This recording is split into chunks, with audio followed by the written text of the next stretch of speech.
This episode is made possible by Awin.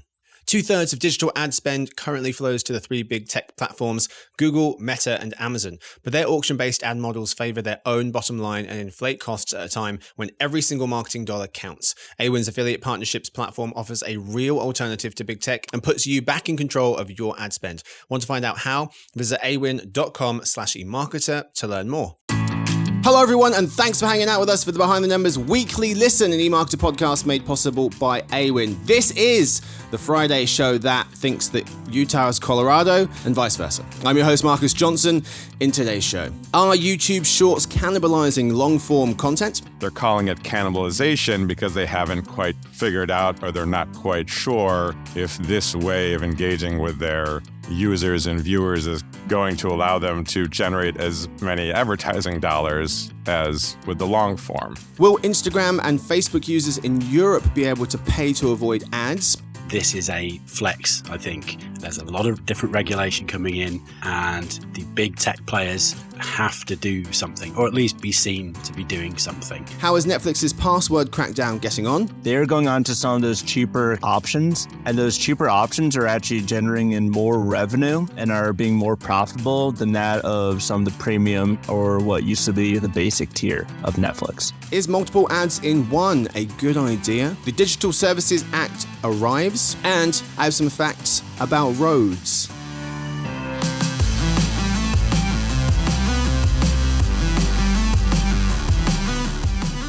Joining me for this episode, we have three people. Let's meet them. We start with one of our senior forecasting analysts based out of Colorado. It's Zach Goldner, ladies and gentlemen. Hey Marcus, thanks for remembering. Difference between Colorado and Utah. Two different states, important to know. Both pretty similar, different people. Yeah, thanks. It's your fault. It's just you. It's just when it comes to you. We're also joined by one of our principal analysts who covers everything UK. He is the host of the Around the World show we have on the Behind the Numbers network, and he also guest hosted for me recently, so thank you for that, Bill. Based on the south coast of England, ladies and gentlemen, it's Bill Fisher.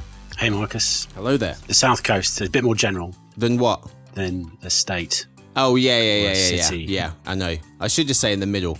Zach, based in the middle of America. That covers most places. We're also joined by principal forecasting writer based in New York City. It's Ethan Cramer-Flood, ladies and gentlemen. I am here also. There he is. That's true.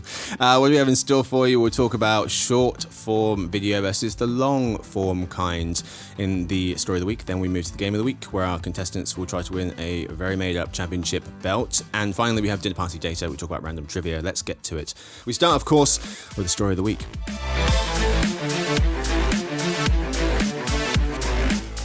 Are YouTube Shorts cannibalizing long form content?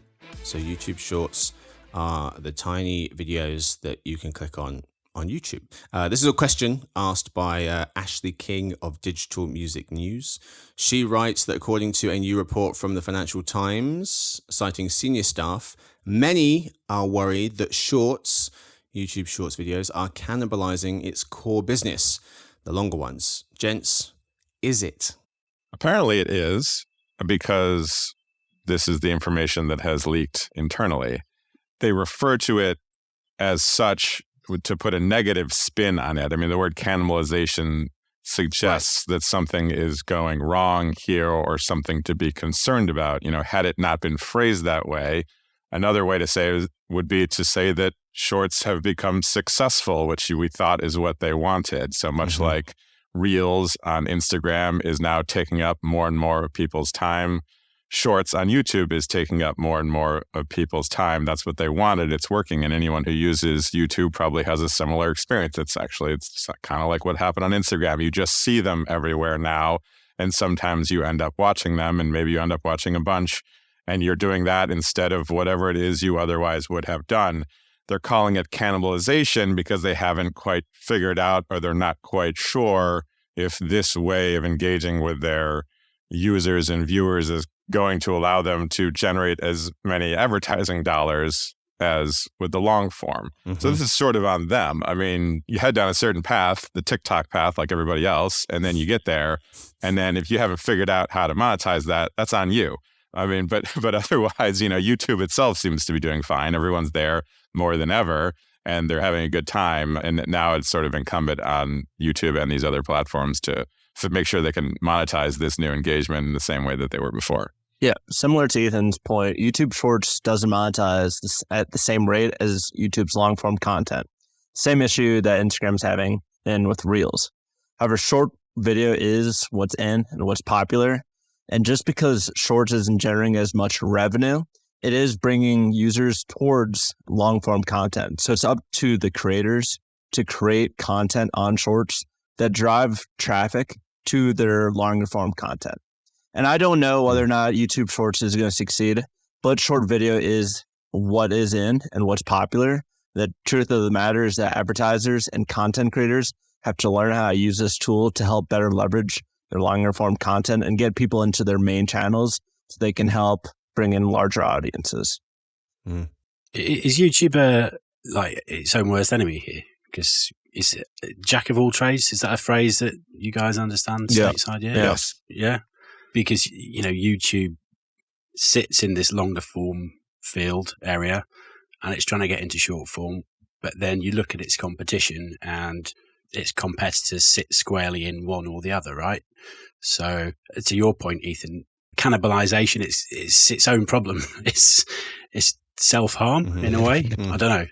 Well, so, to what Zach was saying, yeah, and Ethan, you alluded to it, they are making more money from longer form videos. The concern here is that the supply of long form videos is slowing down and creators are uploading fewer longer videos. And so there's going to be less of that content for them to monetize.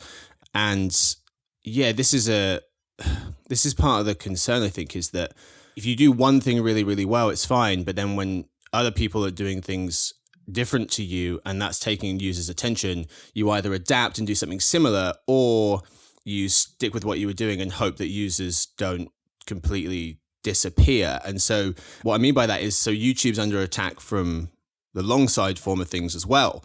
Jeremy Goldman, who's a senior director of Briefings, was noting Instagram is reportedly testing longer videos on Reels, challenging YouTube's dominance with long form video.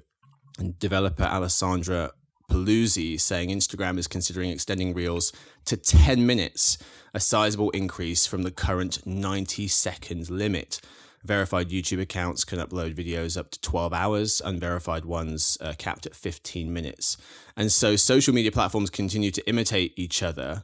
And Jeremy was saying a one-size-fits-all, or jack of all trades, as you mentioned, Bill, approach raises user experience questions. And Jeremy was asking, should platforms offer dedicated apps for short and long content or integrate all types? Yeah, I think that would be better, the former, because there is confusion, right? Historically, so let's go back a couple of years. If I wanted longer form stuff, I'll go to YouTube. If I'm on my big screen on my connected TV, YouTube is still king there, right? If I want this newfangled short form 30-second stuff, nonsense that my kids watch, I'm on TikTok, I'm on my mobile device. And it was a simpler time, in my opinion. You're on your mobile, you're on TikTok, you're getting the short form stuff. Instagram comes in and gives you this real stuff, and suddenly you're like, what's Instagram about? And now YouTube comes in with shorts. What's going on here? I think it muddies the waters a little bit. And again, it comes back to this point that you picked up on again. What does YouTube want to be? A jack of all trades? Does it want to excel in one area? I understand why he's looking for all the revenue streams, but I don't know. It looks messy to me. I like how Bill threw his kids under the bus while having acknowledged to us a few weeks ago that at one point he spent like 8 hours on TikTok one weekend. But no, this is only the nonsense that his kids watch. Got it. Busted. So I do want to make one call towards CTV. With our time spent forecast, we're understanding that the fastest growing device for YouTube is on the big screen. And with that being said, YouTube Shorts is also going over to the big screen. If you've ever used YouTube Shorts on your TV, it's a really terrible product. Who wants to watch a vertical square video on your big screen TV, those 30-second things that you would prefer to watch on your phone? The gist of it is YouTube Shorts is just not a great feature. On your phone, it's okay, it's whatever. But when it comes to watching it on your CTV or on your desktop laptop, it's not a good experience. One other thing that I've seen commonly referred to is the approval or the enjoyment that Gen Z or people that are using YouTube Shorts gets out of it.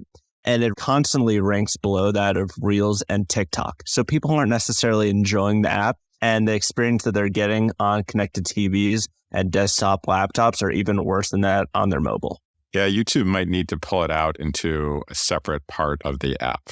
And this is the Instagram experience where you can scroll entirely through Reels if that's what you're looking for, or you can stay on your feed scrolling and get your image and your text and your short videos and everything all together. And that's sort of the user choice. And that's probably, YouTube is probably going to have to think about dividing itself up a little bit based on the consumer experience, what they're looking for at the time, particularly given, that they've got the NFL package now, they've got YouTube TV, they've got a whole lot going on. And they're trying to compete everywhere all at once. And maybe that's the way to go. I'm not necessarily sure that they're wrong on that, because the real fight here is for time spent. And if you can get all the time spent, they're going to find a way to monetize that. But to Zach's point, some of this stuff doesn't work at all in some places. And so they probably need to change that UI as best they can. Ethan, just as a point, they do have a shorts feature on it, but the thing is with YouTube, you can watch it on the home screen as well. So there is a separate tab that you can just scroll through, kind of have your TikTok moment if you want. Yeah, you're right. I've seen that. But I was thinking on the CTV, right? Yeah, when you're watching YouTube on TV and your search results come up and it's all just kind of there. And some of them are not going to they're going to look terrible. And it's not going to be a good experience. Mm-hmm. Agreed. I wonder what the definition of short form is going to end up being, as a lot of these platforms start to blur the lines with, okay, you get 30 seconds, now it's a minute, 5, 10, or 10 minutes is short form compared to 2 hours. And so I think a big question here is, how long do people want to watch a video for? And Jeremy made this point in his piece saying not everyone wants 3-second videos all the time. There's a December Magnite survey suggesting that most Americans, 55%, mainly watch videos that are a few minutes long, and 29%, which is a fair amount fewer, prioritized short clips lasting 60 seconds or less. One of the issues here, though, is that the advertising dollars, short versus long form ad dollars, according to Magna Global, long form video ad spending will fall 5% this year to short forms +4%. So -5 to short forms +4%. And then long form next year will be flat, and short form will grow 10%, +10%. They're starting from a smaller base, but still, I think maybe, is there perhaps a bit of an overreaction to short form video at the expense of your kind of bread and butter? Long form, if you're YouTube, perhaps is trying to get the balance, if you're any platform really. And the question here is is this push into short form affecting YouTube's revenue? And YouTube's ad revenue has been -3 of the last 4 quarters. -2, -8, -3. The most recent quarter they hit +4. Can you attribute all that to shorts? No, not necessarily. It's hard to parse out, why that is necessarily. But yeah, it's not been going in the right direction for a little while. All right, folks, that's what we've got time for the story of the week. Time for the game of the week. Today's game, what's the point? Where I read out 4 stories and have contestants, Zach, Ethan, and Bill, tell us what they think is the main takeaway of the story. Okay answers get 1 point, good answers get 2, and answers that give you the same feeling as when, as a kid, your mum would quietly walk into the room and instead of waking you up, whisper, "It snowed. Schools are closed. Go back to sleep."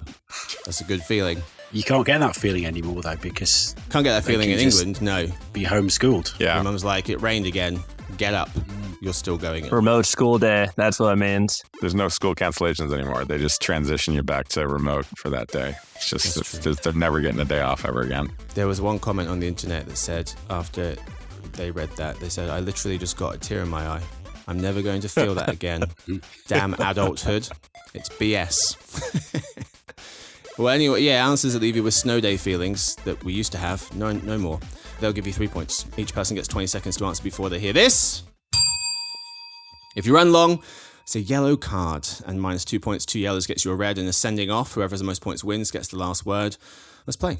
We start with round 1, and Ethan will start. Meta may let Instagram and Facebook users in Europe pay to avoid ads. Notes Mike Isaac and Adam Satariano of the New York Times. They write that this could help Meta fend off privacy concerns and other scrutiny from EU regulators. by giving users an alternative to the company's ad-based services, which rely on analyzing folks' data. We don't yet know how much an ad-free version would cost, but the free ad-supported versions that we're all used to from Facebook and Instagram will still be available. But Ethan, Meta may let Instagram and Facebook users in Europe pay to avoid ads. What's the point? Yeah, this is quite an announcement. I mean, all right, let's be clear. No one is going to pay to use Facebook or Instagram. That's just not going to happen. I mean, I don't even want to use these things for free. However, this is probably a good move on the part of Meta, right? This is both a political move and a hedge.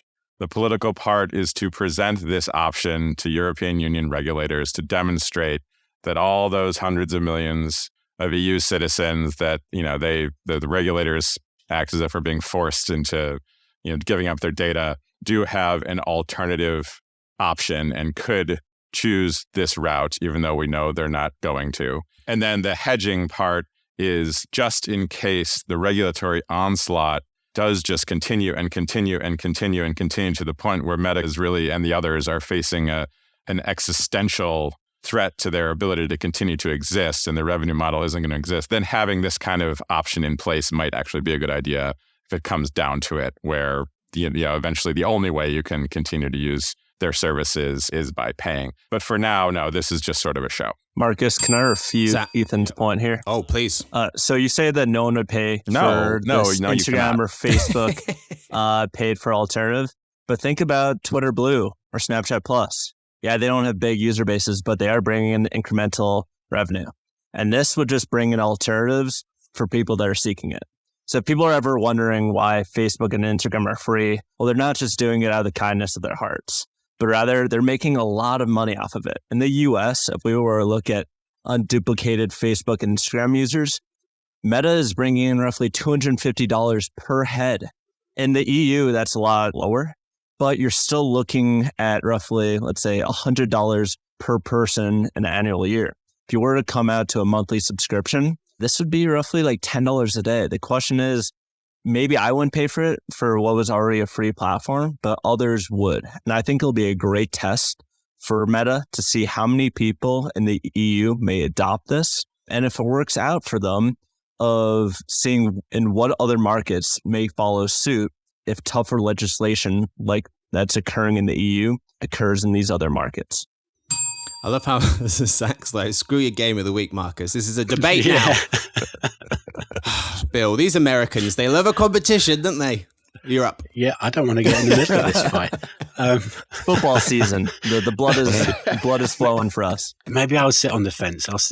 I'll be European. I'll be Swiss about this and sit on the fence.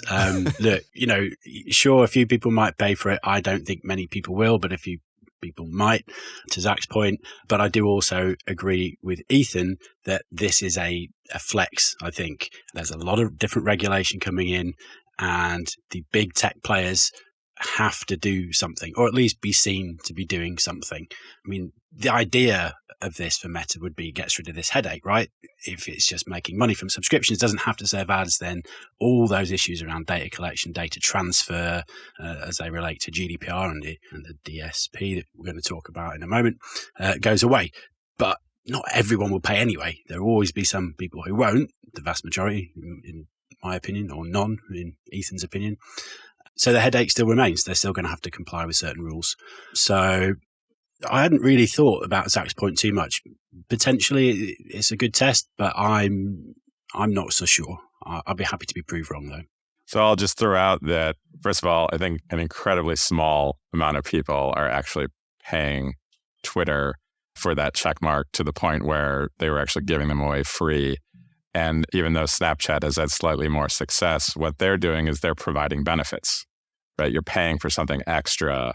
You're paying for features that you wouldn't otherwise have. And Meta didn't make any sort of announcement that you're going to get any kind of benefits or extra features. You're not paying for any kind of bonus anything. You're just getting rid of the ads that everyone has already been looking at for 10 years and is fine with. So there's, unless they pivot and they start giving you something for what you're paying for, which at most would achieve Snapchat's very, very limited success. And, what I think is Twitter's like zero success. That doesn't convince me. It is they a got good point. hundreds of millions of users. So Snapchat Plus didn't get rid of ads. But I mean, if you were to compare it to subscription OTT service, whether it's Netflix, Hulu, you're seeing people that are willing to pay for the same product without ads. Who knows, when Instagram starts flooding even more and more, it becomes much more of a burden. Then it becomes something where someone's like, maybe we pay $8 or $10. Would I personally do it? No chance. But find me someone who says they will. We all pay to get rid of ads when we're watching a movie or a TV show, but they're just not disruptive on social media, which is why we're all used to just scrolling past them and why we will continue to. Yeah. All right, very nice, gents. Great answers in round one. Let's move to round two. How is Netflix's password crackdown getting on? We start with Zach. In June, the streaming giant saw a 130% spike in gross additions in the US versus May, the month when the Netflix password crackdown took effect. And July saw a near 70% jump versus May. Those numbers are from Antenna. But Zach, how is Netflix's password crackdown getting on? What's the point? I think it's been successful. I mean, Netflix is getting a lot of incremental revenue. They're getting new account subscriptions from it.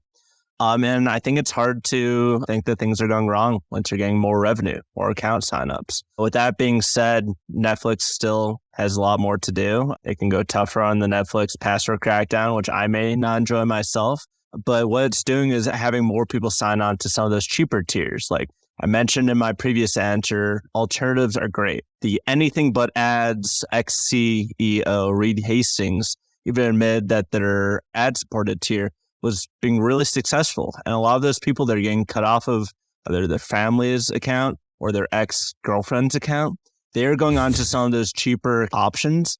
And those cheaper options are actually generating in more revenue and are being more profitable than that of some of the premium or what used to be the basic tier of Netflix. So I think it's been good so far, but more room to grow from where they're at. Bill? Yeah, I think that the numbers tell the story. It's working. It's doing okay. I think Netflix was pretty smart with the timing. The crackdown came when it was adding these ad-supported tiers, as Zach mentioned. I think it's been smart with the messaging as well.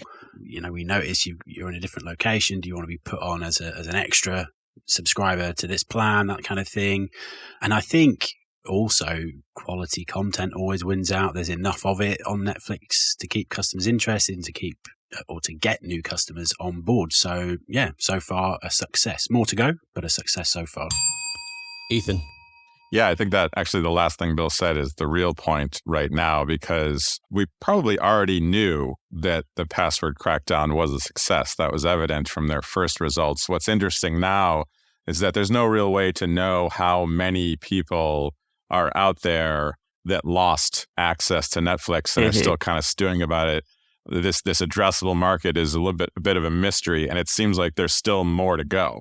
Right. So like it's got legs. This success has legs, and they're still outperforming on new signups. There's holdouts. There's people that are still thinking about it. There's people that maybe didn't need it over this summer, but that's the good news, right? So this is it's sort of like, oh wow, there's more months to go where they're going to continue to have even more signups than we maybe otherwise would have thought they would have had. And then to Zach's point, this does give them the opportunity to build out that ad-supported tier in a way that maybe they wouldn't have been able to, because all these people wouldn't have had to make that choice. Yeah. You may lose viewers in the short term for those that still don't want to pay and have gone kind of pushed away from Netflix's new initiative to charge all users that are watching. One other quick point, Netflix did start to implement this password crackdown the first quarter after they announced that they had a loss in subscribers in North America.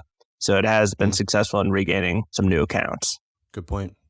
Yeah, some more numbers from Antenna show that just as recently as October of last year, 40% of people were on the basic plan. That has now gone away, and you see that starting to diminish over the months since last October, and the standard with ads is growing in share. So obviously the ads the tier didn't exist last October. Now that accounts for 23% of Netflix's signups. This is by plan type. So today or July, and standard with ads accounts for 23%. Most of the signups are the standard plan, 35%, and then the premium one at 29%. And then a small amount for basic, but that, as I mentioned, went away in July, at least in the US.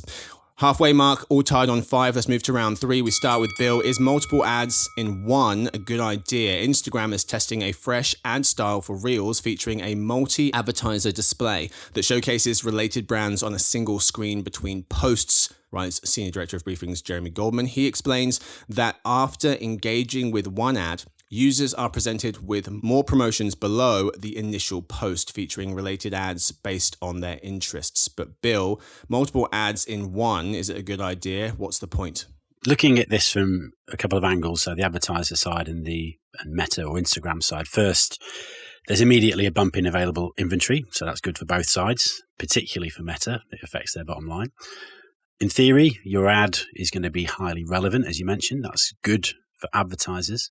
But then on the flip side of that, do advertisers want to compete for attention, and will overall attention be diminished because there's already a lot of clutter on these platforms already? Is a multi-ad placement really an improvement on the user experience? I'd say no. So the jury's out for me. Let's see how they perform. But I'm erring on the side of a bad idea. That's from a user viewpoint, of course. Ethan? Yeah, I mean, I think this is probably going to move forward. You know, they'll have the data. I don't know whether this is a good idea or not, but it seems like in early testing, it has worked out because you get that, you know, for the advertisers, it's probably going to cost less.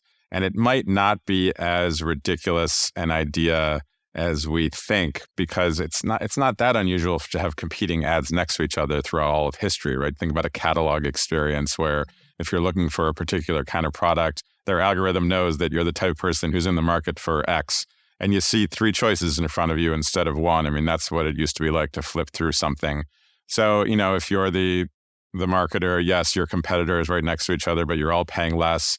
And then the user, many of us that will find that an annoying experience. But if you actually are looking for that type of thing, and then now you've got 3 choices in front of you, maybe that does increase the likelihood that you click on one of them. And then everybody's happy and the screen is just more cluttered, but the advertisers are happy and Instagram is happy and the users are not happy except for the one who found what they were shopping for. And so this could work. Zach? Yeah, I really don't have too much to add to what Bill and Ethan have to say. I think they summed it up pretty well. I think it'll be a relevant ad for the user. If they're interacting with that ad, then they'll just be fed another one similar to it. So it keeps going in that new algorithm, whether you're in short video like we we're talking about beforehand, you're going from one ad that you like off to the next one. And it just keeps feeding it more and more down the line. And then for advertisers as well, you're just looking at CPMs continue to lower for that of Facebook and Instagram. I've already seen thus far in 2023 that CPMs have already tanked a huge amount with new ad inventory. And this is just going to continue to put downward pressure on CPMs moving forward.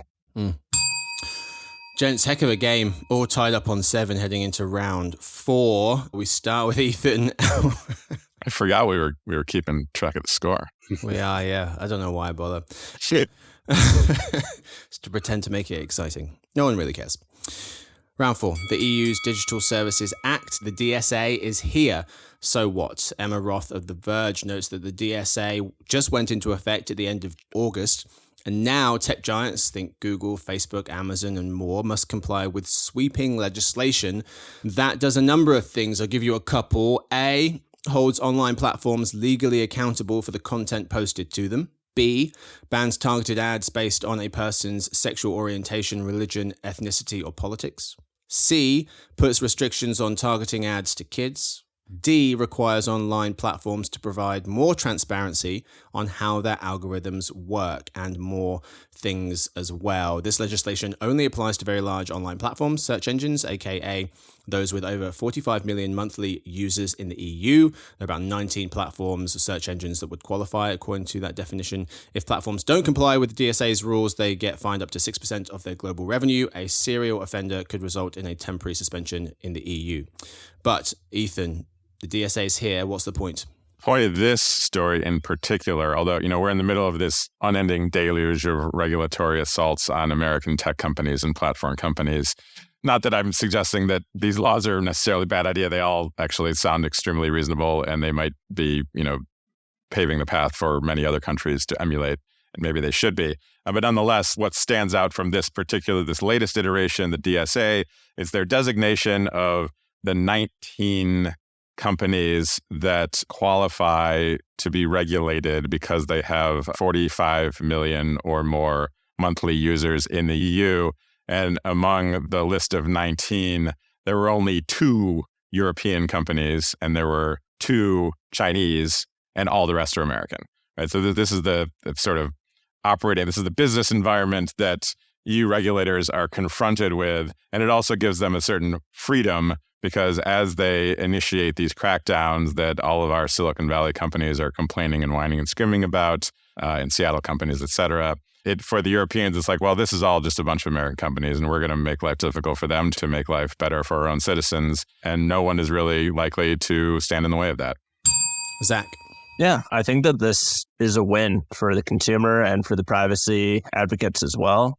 They've been able to strong-arm the American tech behemoths and Chinese tech behemoths as well. And I don't even know where Zalando is, but yeah, it is a win. But you're looking at a couple of the different things that entailed in this piece of legislation, like the option to remove the personalized feed or having the option for a chronological order to TikTok. What does that do for the consumer who wants to use TikTok that's not personalized to them, that doesn't seem like a fun version of TikTok?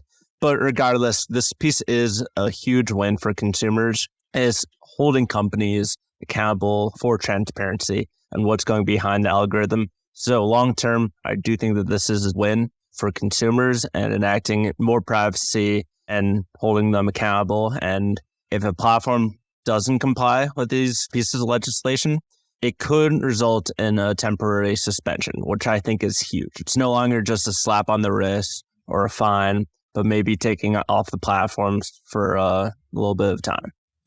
Bill? Yeah, excellent points. And what Zach said there about more than this being just a slap on a wrist is really important. So I think back to when GDPR first came into force, there was this really generous grace period. Nobody was ready. No way. But the DSA coming in, we've seen all the big names already making big announcements, like the TikTok and Instagram, allowing users to switch off the algorithm, as you mentioned. They're taking it seriously. I looked at GDPR earlier this year because it was its 5th anniversary, and I looked at the fines that had been handed out, and they accounted for virtually nothing in the first 3.5 years nearly. And then 18 months later, fines had tripled. So I just get the sense that the EU aren't going to mess around with the DSA, and I think big tech knows this, and so it's getting itself ready. What are the chances that Twitter is going to be able to comply with any of this? I feel like he just won't, will he? He just won't. On the one hand, Elon Musk, first of all, clearly is not going to want to comply with any of this, but do they even have the internal technical wherewithal to implement the changes that will be necessary? This is like the significant changes that are going to be necessary. I feel like they fired all those people. They can't even comply even if they wanted to. I mean, their days could be numbered, which is a fascinating outcome given that Threads isn't in Europe either because they can't comply with existing regulations. If Twitter gets the boot also, yeah. I'll say this, Twitter's ad revenues are already down 60%. Why not take it down the whole 100%? Yeah, take out a couple 100 million extra users, sure. I mean, there's a fine of up to 6% of global revenue, but that also feels like it could just be called a tax. Just like a cost of doing business. And like you guys were saying, the potential suspension is huge because I feel like 6% of revenue, that's, if you can get away with some of this stuff and you don't have to spend all this money complying, you can end up spending more than 6% of global revenue trying to comply with all this stuff. Yeah, so, but no, because they're going to keep fining you, right? So that's not sustainable. Yeah, but I guess, I don't know, if you're making billions... Yeah. As long as, I mean, for Twitter, to add up. that's like $6. I mean, I don't even think they can afford that. For Twitter, maybe not. All right, gents, very nice game of the week indeed. We count the scores, of course. This week's winner, Zach, is this week's winner of the game of the week. 13 points. Bill and Ethan tied on 11. Very close indeed, gents. Tied going to double points round 4. Zach pulls away. Zach, you get the championship belt. Thanks, Marcus. I'd like to thank my mom, my dad, the Chicago Bears, who this Sunday are going to win their first game, beat the Green Bay Packers. We're all going to be very happy. Thank you. You're a Bears fan? You're from Utah/Colorado, and you're a Bears fan? It's like Oscar being a 49ers fan. He's from New York. He is from Chicago. Oh my God. Marcus, Zach, I expect pick a you to place. know all the places I've been, everywhere I've lived. This is hurting my Chris feelings Broussard right now. from Fast and Know Fest. my hometown. He's from everywhere. All right. But does that mean you're at what? Bulls, Cubs, the whole shebang. set? Yeah. All right. Fair enough. They won't win, by the way. They're going to get trounced. All right. That's all we've got time for the game of the week. Congratulations to Zach for winning. We move now to dinner party data.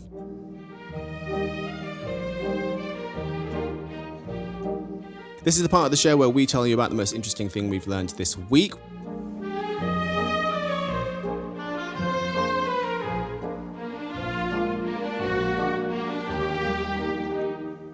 We start with Zach, despite him being a Bears fan. I wasn't ready for this. What do you mean you weren't ready for this? I was too busy celebrating right there. I forgot that we had a recap. Oh, good. No, what do you mean recap? No, you don't have to. You don't have to we're doing recap dinner anything. party data. Dinner party data. Oh, so we're not recapping anything. I thought we're No, giving no, our no, point no recaps takeaway. here. Okay, No. apologies. Zach literally got up and did a victory lap around his room and was not paying attention. In fact, we moved on to the next segment, Zach. We're at dinner party data. Did you bring any, or are you like Ross? I brought some. I brought some to play. Okay. I brought some to play. All right. Here we go. So in honor of the U.S. Open that's currently going on, my dinner party data is 65 million. That is the total overall player compensation that's getting paid out for this tournament, which is a new all-time high for the tournament, an 8% increase from 2022. And the men's and women's singles champions will each win $3 million for whoever will reign supreme this year. My hope is either the American or Alcaraz. We all love Alcaraz. And the other fun part, if you've been watching the U.S. Open, is this is the 50th year of equal pay for both men and female athletes. Very nice. Very nice indeed, folks. Sorry. I don't know why I said folks. Zach, you came up with that. Are we watching? We are watching, and in fact, I'm surprised this is the first time this has ever happened on one of your shows, Marcus, but I also have U.S. Open and tennis-related facts they're the for same. today's dinner. They are. When Zach be started speaking, I was like, furious. oh no. But no, it's totally different. I have a totally That has different set happened of once. facts. I think Rahul stole something from me once. Yeah, Sneak. if you don't go first, then somebody sneaks it out from under I you. But know. luckily, I had a completely different set Okay. of facts. But the Let's do U.S. Open is top of mind. I'm actually in New York. I'm not in Utah or Colorado or Chicago or wherever Zach claims to be. I know. But I knows? think everyone in New York knows that when the U.S. Open is going on, it sort of dominates the conversation. And there's been good tennis. It's also been unbelievably hot. There's been some brutal scenarios out there. But I decided to go back in time. I was just Time travel. kicking around the internet, and I came across a factoid and decided to dive into some history lessons because I always find that kind of stuff fascinating. So I have tennis history facts for you and the listeners today. Tennis dates back to the 12th century in France. That is a very, very long time ago. It began as a handball game called palm, and the first tennis racket was created by adding a handle to a leather glove because they used to just wear leather gloves and slap the ball back and forth. That hurt too much, so they put a stick on the leather glove. So handball began its transition into tennis. But that was all the way back in the 12th century. In the 14th How rigid century. was this glove? That doesn't sound like it would work I don't at have all. any. They weren't taking pictures. Okay, all So right. I can't tell you. Okay. Uh, No short videos? All right. Fair enough. This early tennis was very popular among monks in the 14th century. The modern hollow rubber tennis ball, that yellow felt that we're familiar with, that didn't come into existence until the 1970s. Before that, balls were made of wood and then leather and then cloth stuffed with horsehair. So that bouncy, green, felty thing is only 50 years old. Now, the major championships, right? For folks who don't know tennis, there are 4 major tournaments that are bigger than the others. And the U.S. Open is one of them, which is why we're talking about it right now. So history lesson on these 4 big ones. Obviously, the oldest, the granddaddy of them all is Wimbledon. I'm sure you all could have guessed that, although it is not as much the granddaddy of them all as anyone might have thought. So Wimbledon dates to 1877. That is a very long time ago, and indeed that was the first. But the U.S. Open dates to 1881. So only 4 years younger is the Wow. U.S. Open. However, the U.S. Open, when it started, was restricted, of course, only to men, but also only members of the U.S. National Lawn Tennis Association. So it really wasn't an open at all. I don't know why, or I don't know if or why it was called the U.S. Open. It was just a private tournament. The French Open came in 1891. These are all very old. All of this has been going on for a very long time. And the French Open did become a genuine open in 1925 when women and non-French were allowed to compete. Good on them. That's almost 100 years ago. And then the Australian Open came in 1905. And tennis has also been an Olympic sport since 1896. So this is a very, very, very old sport compared to a lot of the things that we all watch and engage with on TV. So good on them. Very nice. I still can't go over that glove thing. No drawings? Nothing. Okay. Bill, you're up. I have nothing tennis related. Oh, okay. I thought you don't know meant if that's a good or bad You thing. didn't get the memo. No, I'm going to go back in time though. Did you know that up to the mid-19th century, the English alphabet used to have 27 letters in it? What do we have now? 26? Well done. Yeah. There used to be an extra letter. Ethan, we might have to cut that because if we can't have you back on the show with that kind of comment. I write for a living. What do I know about letters and alphabets? Wait, what are we missing? Any idea what it was? The extra letter. You'll be familiar with it. It's not a letter. Exactly. It's the ampersand. Oh, that was in the alphabet. So interesting. It was in the alphabet. So the ampersand, aka the and letter, appeared at the end of the alphabet. Just real brief. The symbol came about as a ligature of the Latin word for and, which is et tu brute. So the E and the T got smooshed together. That's what ligature is, and it creates this squiggly form that we now know. So that's where the and comes from. And it was used in the alphabet to designate that you were talking about the letters A or I themselves, because they can also be words, the indefinite article or the personal pronoun. You're with me, yeah? So you would use the and letter along with a bit more Latin, per se, which means by itself, to indicate you were talking about the letters A or I. So you would say and per se I, or and per se A. What a pain. So, exactly. This is why they dropped it. So it appeared at the end of the alphabet. So when you were reciting the alphabet, when you got to the end, rather than finishing off with X, Y, Z, X, Y, and Z, you would finish off with X, Y, Z, and per se, and by itself, and then that ruins the song. Per se, and per se, and don't per se, like and. I think it's brilliant. I love etymology of words. And but anyway, yeah, they figured out it's a complete load of nonsense and too convoluted, so they ditched it quite rightly. And what year did we make this change? Around the mid-19th century, so just before Wimbledon and the US Open. Yeah, no, It made the alphabet song after that, though. Gotcha. they must. Yeah, it ruins it. It completely ruins it. We've replaced it with WX, hashtag, I think. YNZ. Isn't hashtag the 27th letter now? And ampersand. Or at. It's not the same. Yeah. All right. Very nice. I've got one for you real quick. If you remember from the beginning of the show, it's about... Roads. Yes. I've been on the edge of my seat. You fell off twice. I saw it. Okay, here we go. First fact. There are approximately 4 million miles, that's 6.5 million kilometers for our European friends, or basically the rest of the world who uses kilometers. There are 4 million miles of roads in the US. That would be like driving back and forth across America over 650 times. Back and forth one, back and forth two, and you keep going. One estimate suggests that if you drove at a rather aggressive 100 miles per hour, you could drive all of America's roads in about 50 years. 50. But that's without stopping, which is insane.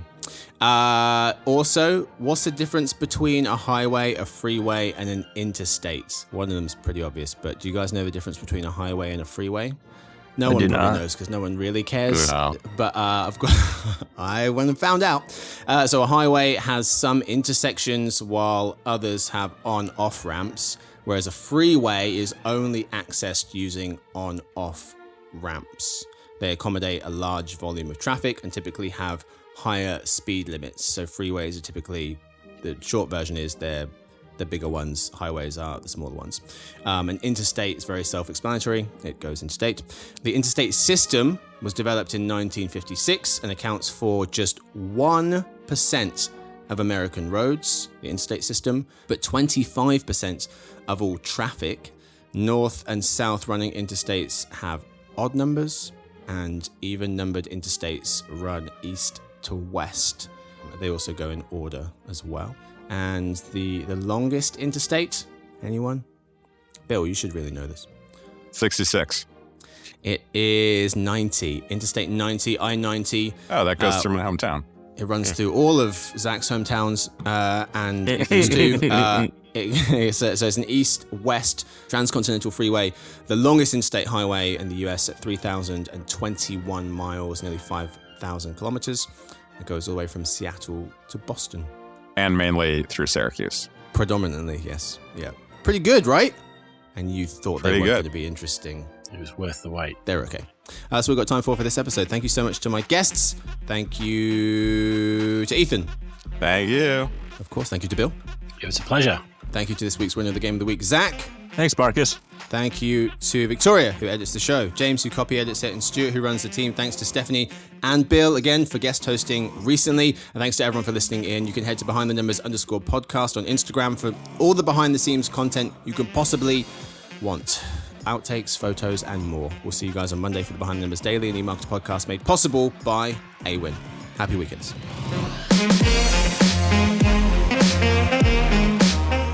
Not like the place in Greek, like just as in like just roads. Can't wait. Okay. Just you, they're actually not bad. Just watching pavement dry. This is what we have to look forward to.